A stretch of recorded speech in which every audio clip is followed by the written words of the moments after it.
There are some musicians who simply play music, and there are others who change what music can be.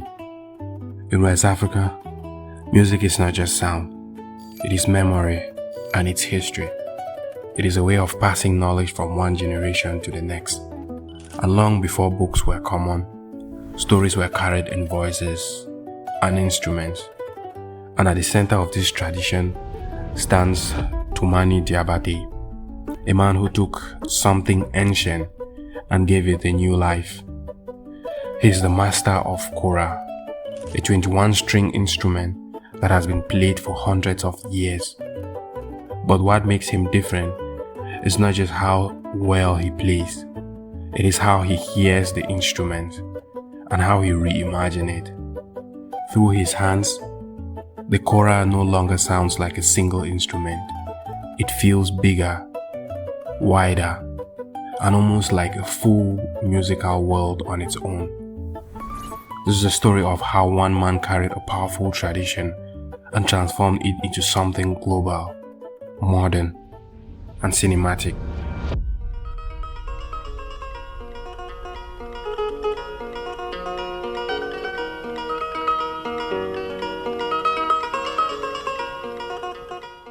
Toumani Diabaté was born into a world where music was already waiting for him. He comes from a family of griots in Mali. Griots are not just musicians, they are historians, storytellers, and keepers of the culture. And for centuries, they have been responsible for preserving the memory of their people. Their role is deeply respected in their culture. They perform at important events and they carry stories that go back to generations. Toumani's family line is one of the most important in tradition. It stretches back to the times of Soundiata Keita, the founder of the famous Malian Empire. That history is not written in books. It is remembered and it is performed through the Kora. From a young age, Toumani understood that this was not just a career path. It was a responsibility to keep his culture. And his father, Sidiki Diabaté, was already a well-known Kora player. In fact, he was one of the first to record the Kora in modern studio. This meant that Toumani grew up in a space where tradition and innovation was already starting to meet. And at the center of this was Kora. The Kora is built from a large gourd covered with animal skin with a long neck and 21 strings. The player holds two handles while using the thumbs and index fingers to pluck the strings. It requires balance, coordination, and precision. But more than that, it requires feeling. For Toumani, the Kora became his voice.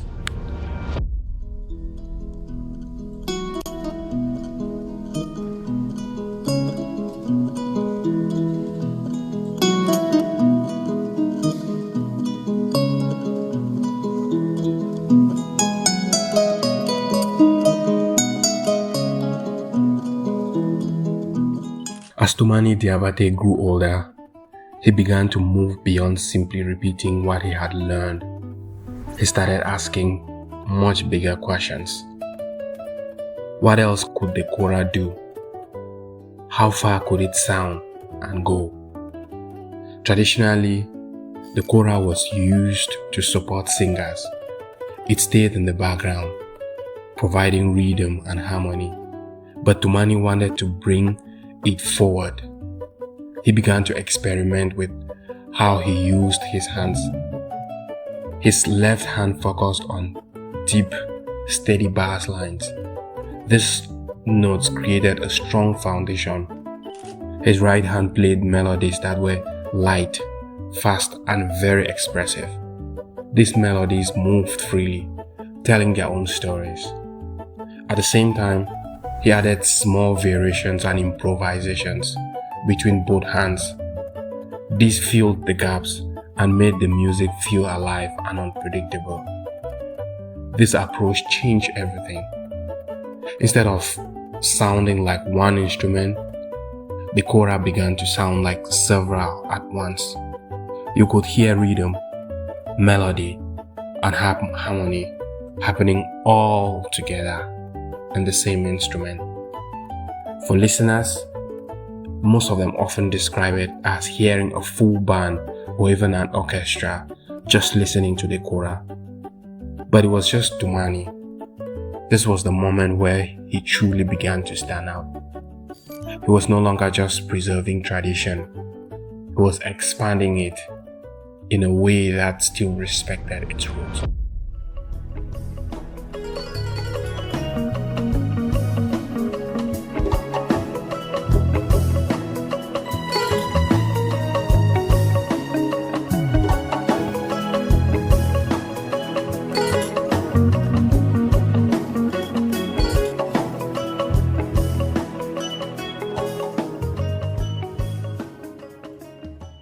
Toumani began to focus not just on the notes he played, but on the silence between them. Instead of feeling every moment, he allowed notes to breathe. He let them ring out, fade, and settle before moving to the next phrase. That silence became part of the music, and with that, his sound began to change again. It became wider, more open, and more immersive. And listening to it no longer felt like hearing a performance. It felt like entering a place. You could almost imagine landscapes forming around the music. White skies, quiet land, and the slow movement of the wind across the Sahel. This is where his sound became cinematic. Not because it was made for films, but because it created the same kind of emotional space that films do. It allows feelings to exist naturally without forcing it. And because of that, filmmakers and composers began to pay attention. Toumani's music supports storytelling without taking it over. It adds depth without demanding attention. It creates atmosphere in a way that feels timeless. As that cinematic quality became much clearer, his music began to travel further in the Western world more than he could ever imagine.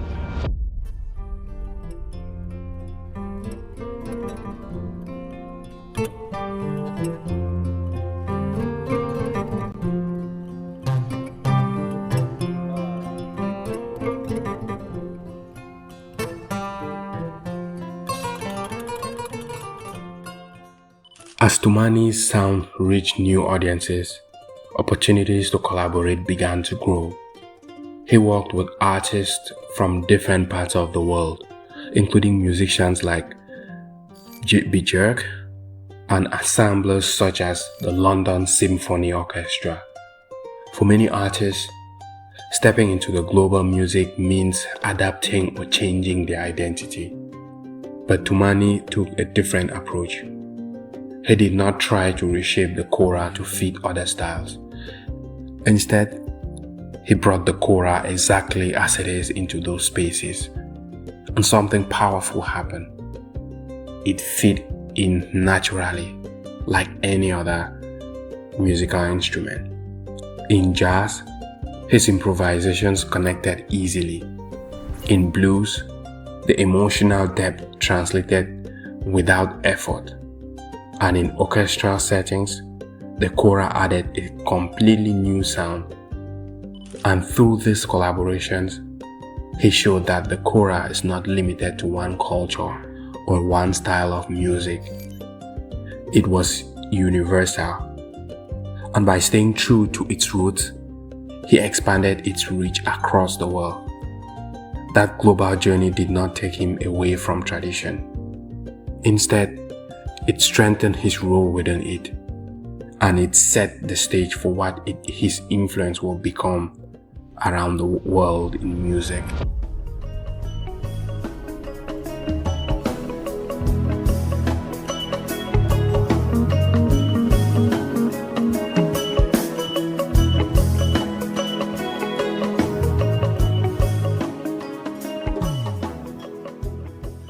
As Toumani Diabaté's sound continued to travel across the borders, his influence began to take on a new shape. It was no longer just about performance, it was about impact. Over the years, he helped change how the world understood the Kora, what was once seen as a traditional instrument tied to a specific culture began to be recognized as something much larger and something global. His recordings became important reference points for musicians everywhere. Albums like Kaira showed that the Kora could stand alone, carrying melody, rhythm, and emotions without any support. It introduced a new way of listening, where the instrument itself became the full experience.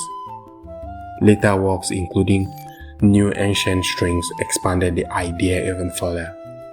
They showed that traditional instruments could evolve without losing its meaning, that it could grow while staying connected to its roots. And as more people discovered his music, Toumani's influence began to spread quietly but steadily. Young musicians in Mali started to approach the Kora differently. Instead of only following established patterns, they began to experiment. And outside of West Africa, the Kora began to appear in unexpected places. It entered jazz recordings, it appeared in film soundtracks, it blended into modern and experimental music. All of this can be traced back in some way to the path Toumani Diabaté created, because he proved that the Kora did not need to stay in one place. It could travel, it could adapt, and it could still remain true to itself and its tradition. But his influence was not only about sound, it was about his mindset. He showed that tradition is not something frozen in time. It is something that can move, it can grow, and it can respond to the world around it. This idea became especially important as technology began to change how music is shared. Because for centuries, the griot tradition depended entirely on memory. Knowledge was passed directly from teacher to student, from parent to child. It required presence, patience, and time. But now, things were shifting. Recordings made it possible to revisit performances again and again. Digital platforms allowed music to reach listeners across continents instantly, and Toumani's work became part of this transition. His music, once rooted in intimate settings, could now be heard anywhere in the world. Musicians from different cultures could learn from his style and adapt it to their own sound without stepping a foot in Mali. This created a new kind of connection, a global conversation built around an instrument that was once limited to a specific tradition. And at the same time, within Mali, his presence remained just as important.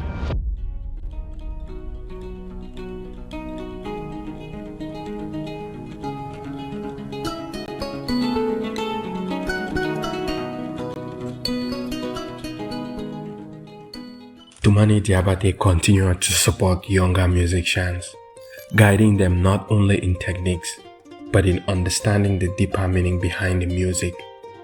Because for him, playing the Kora was never just about skill. It was about carrying something forward. It was about respecting what came before, while still making space for what comes next. And this balance became one of his greatest contributions. Too much change, and the tradition risks being lost. Too little change, it risks becoming stagnant. But Toumani found a way to live between those two extremes. And in doing so, he created a model for the future generations. A way to honor the past without being held back by it. And as new generations continued to grow, his influence remained present in their approach. You can hear it in the way the new generation Kora artists structure their music, in the way they use space, and in the way they allow the Kora to speak on its own. And even when they move in new directions, the foundation he built is still there. Because what Toumani Diabaté created was not just a style. It was a new way of thinking about the Kora instrument, a new way of understanding its possibilities.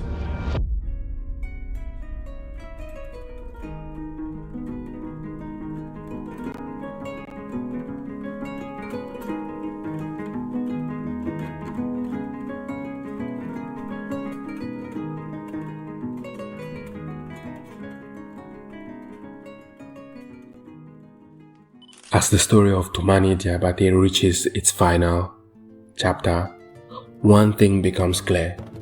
His journey was not just about where he came from, but about what he left behind.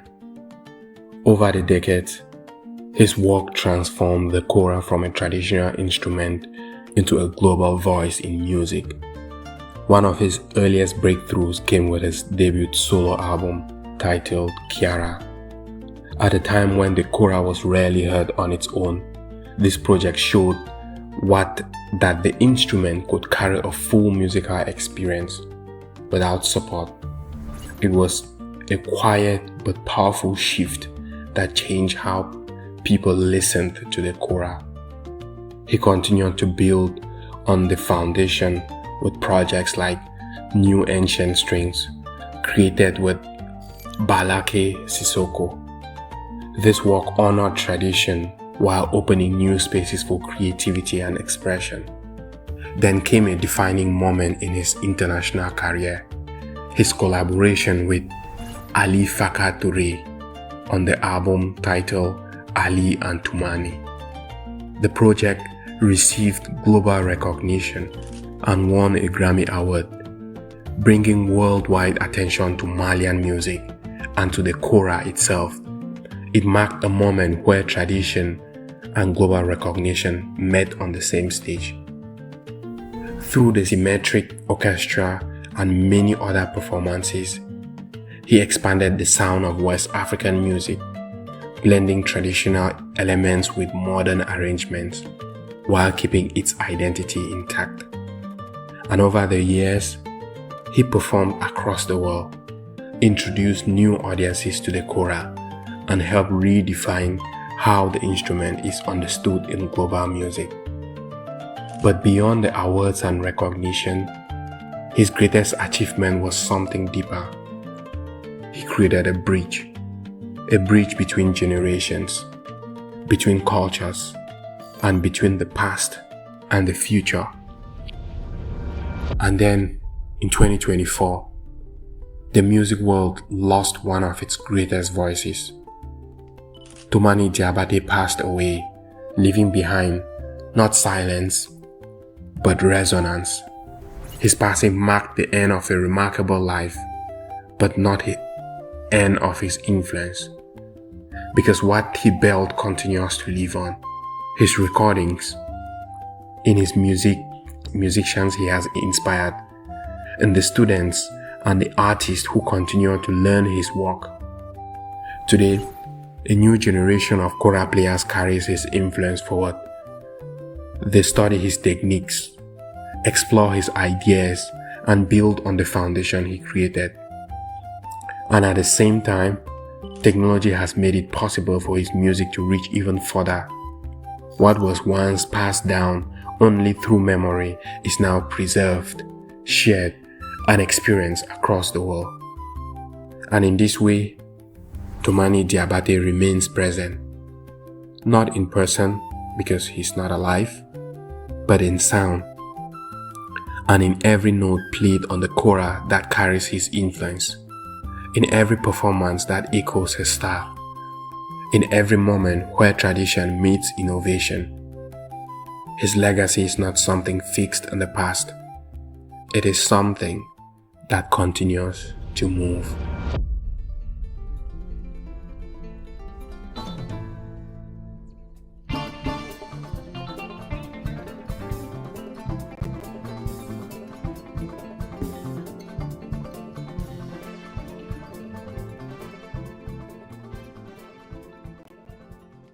Toumani Diabaté transformed the Kora into a bridge between worlds, between past and present, tradition and innovation.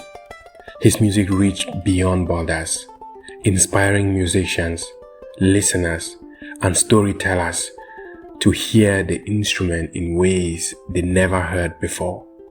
He showed that an ancient sound could speak to the modern world, carrying both grace and adventure in every note. Even in his absence, his influence resonates. Every performance that follows his path, every young artist learning from his recordings, and every listener touched by his sounds keeps his vision alive. Toumani Diabaté did not just play music, he opened a door to possibility, leaving a legacy that continues to shape the way we feel, think, and experience the Kora. This has been the story of Toumani Diabaté. If you like content like this, please don't forget to subscribe and leave a comment. Thanks for watching. See you on the next.